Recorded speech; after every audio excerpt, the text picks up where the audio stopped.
Olá, meu nome é Elson Frois e é um prazer participar dessa Mostra Internacional de Poesia Visual.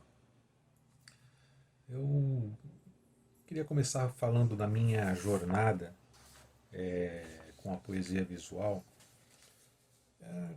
Eu comecei lá no início dos anos 80, quando eu vi pela primeira vez alguns poemas animados em videotexto, um trabalho do Júlio Plaza, que também estava expondo na Bienal daquele ano.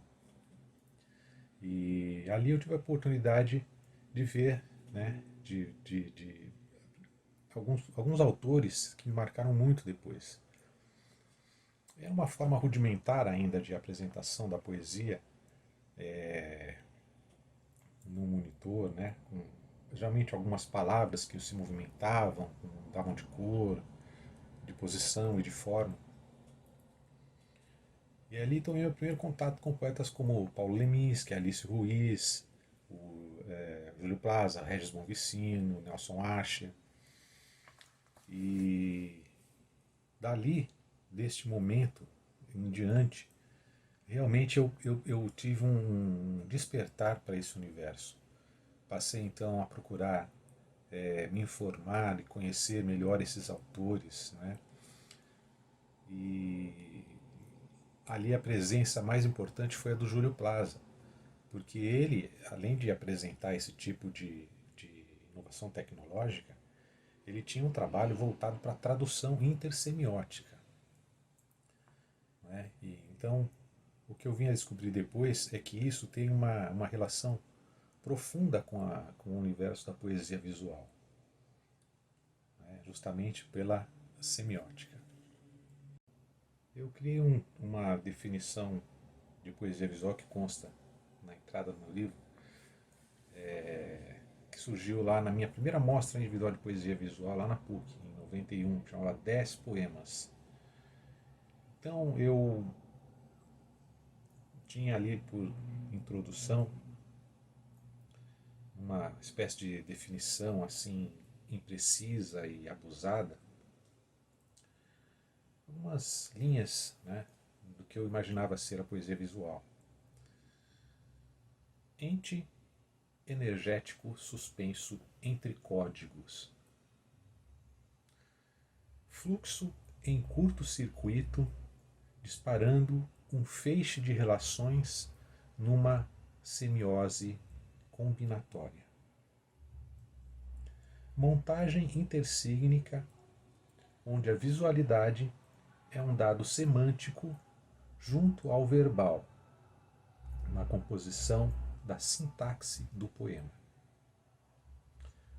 Signo estranho, em linguagem autoconsciente, tendendo a ser o próprio fenômeno ante a percepção desperta.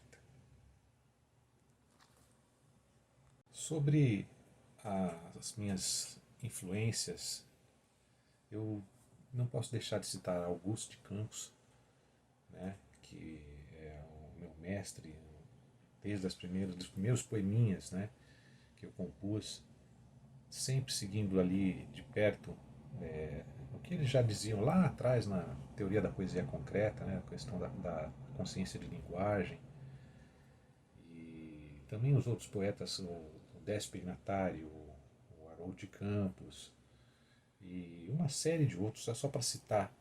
Né? Houveram muitos internacionais, mas os nacionais, né, só para ficar nessa linha, esses causaram assim os maiores impactos. Né? Do Augusto de Campos, combinado com o que eu já vinha fazendo de haikai, né, lendo, produzindo sobre haikai, com influência de Leminski, de Pedro Xisto, né, e de Augusto de Campos, eu cheguei aos meus primeiros poemas, eles tendiam a ser um quase haikai, né, um quase haikai oriental, porque o haikai na sua origem ele é basicamente visual. Né? Ele é desenho, são feitos com ideogramas e alguns desses ideogramas acabam se transformando em figuras, né, na própria página. Então, numa forma ocidental, você faria isso utilizando recursos de poesia visual. Isso nos anos 80, e lá para os anos 90 eu já parti para um outro tipo de poesia, que utilizasse menos palavras, né, e fosse mais de elementos visuais, como formas, cores, símbolos. E aí já entra um pouco mais da influência do Décio Pignatari, né, que ele trabalha mais com essas questões semióticas, assim, né. Também tenho poemas que foram inspirados em caligrafia, como nas coisas do Edgar Braga. Eu ainda estava mais produzindo poemas que misturavam a linguagem verbal com visualidade. Não é? Isso perdurou na primeira década de 80, por influência direta de Augusto de Campos, né, digamos assim, no modo como ele compõe os seus poemas visuais. E dali, né, nesses momentos também acadêmicos, eu li a teoria da poesia concreta e tomei então contato com a questão da consciência de linguagem. E isso é uma questão muito importante, que é o uso dos recursos de visualidade de maneira consciente, de tal forma que a visualidade faça parte semântica do poema, que ela não seja um mero enfeite ou algo descartável. Né? E visual, ao contrário da poesia meramente verbal, né, só com palavras, ela é composta de múltiplas camadas. Então, se para a poesia você tem a tranquilidade do suporte, né, ser sempre o mesmo, poesia em geral, né, poesia em versos, e tem a sua história, a sua tradição, as suas, né, formas consagradas. Já para a poesia visual, você tem uma certa dificuldade aí, porque você está trabalhando em múltiplas camadas. Então o seu pensamento ele não é só no plano verbal, você tem que pensar no plano visual, por vezes no plano sonoro. Então você tem que combinar cores, formas, símbolos, signos de diferentes fontes e das relações entre esses elementos ou com palavras também, né? Surge aquilo que você quer dizer, que é o poema visual. Então, é um verdadeiro tour de force, né?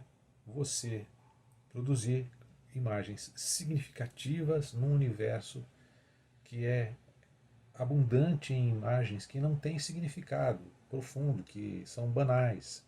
Não é? Você abre um aplicativo e tem lá nas redes sociais uma enxurrada de memes, né, de imagens que são rasas, né, no conteúdo. É só aquela coisa imediata, mas rasa.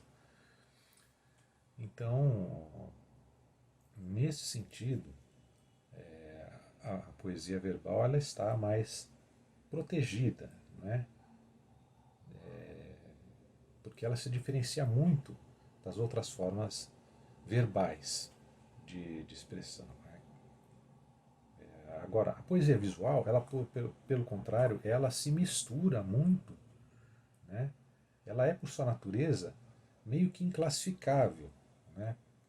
Pela variedade de elementos que ela pode conter, pelas diversas formas que ela se apresenta, desde a antiguidade, desde a época das imagens nas cavernas, né? Passando pela antiga Grécia e até os dias de hoje, ela não tem uma forma fixa, ela é fugaz nesse sentido, né? Ela é volátil. E isso se confunde com esse universo, com essa noosfera, né, de pensamentos que se proliferam aos milhões para todos os lados, de imagens, de memes, de coisas que não têm profundidade. Então ela se mistura. Né? Então às vezes fica difícil você identificar que é um poema visual. Né? Num mundo, digamos assim, do século passado, em que você não tinha essa abundância de imagens o tempo todo, era muito mais fácil de identificar, né, a presença de um objeto estético significativo.